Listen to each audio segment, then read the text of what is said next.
Hi friends, welcome back. Bogota city of the last నెట్ఫ్లిక్స్లో Telugu audio మాత్రం లేదు. తెలుగోళ్ళు చూడకూడదంట.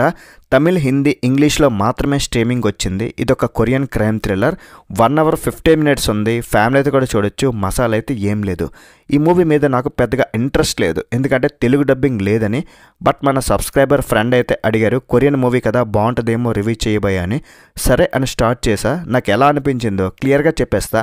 ఎక్కువ టైం కూడా తీసుకోను. ముందుగా ఛానల్ని సబ్స్క్రైబ్ చేసుకోండి, మా కష్టాన్ని గుర్తించండి, వీడియోకి ఒక లైక్ కూడా వేయండి, అది కూడా మీకు నచ్చితే. ఫస్ట్లీ బేసిక్ ప్లాట్ ఏంటంటే, మూవీలో హీరో అండ్ వాళ్ళ ఫ్యామిలీ బెటర్ లైఫ్ కోసం కొలంబియా క్యాపిటల్ సిటీ అయిన బొగోటాకు వస్తారు.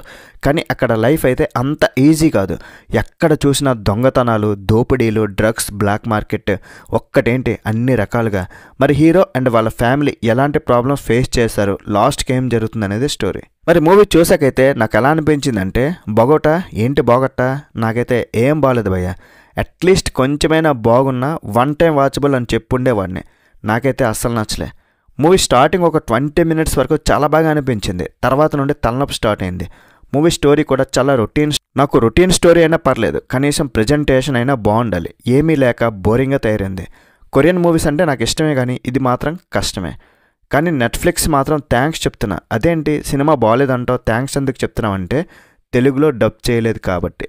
మై తెలుగోళ్ళు, నా ఫ్యామిలీ సేఫ్. ఆల్ డిపార్ట్మెంట్లో ఫెయిల్ అయింది. సరైన స్క్రీన్ ప్లే కూడా లేదు. డైరెక్టర్ ఫెయిల్యూర్ అని చెప్పొచ్చు.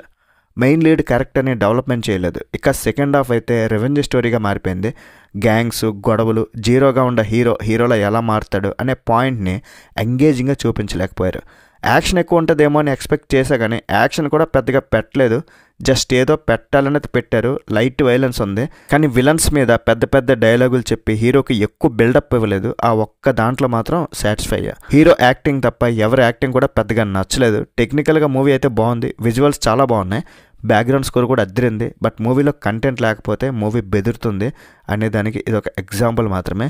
ఇదొక ఫర్గెటబుల్ ఫిల్మ్ కొరియన్ ఇండస్ట్రీకి అయితే. మరి ఓవరాల్ ఈ మూవీకి నేను ఇచ్చే రేటింగ్ ఏంటంటే 2/5. That's it guys. ఇలాంటి మరిన్ని రివ్యూస్ కోసం మన ఛానల్ని సబ్స్క్రైబ్ చేసుకొని, వీడియో నచ్చితే ఒక లైక్ చేయండి, మీ ఫ్రెండ్స్ అండ్ ఫ్యామిలీతో షేర్ చేసుకొని కొంచెం సపోర్ట్ కూడా ఇచ్చేసేయండి. బై బాయ్, జై హింద్.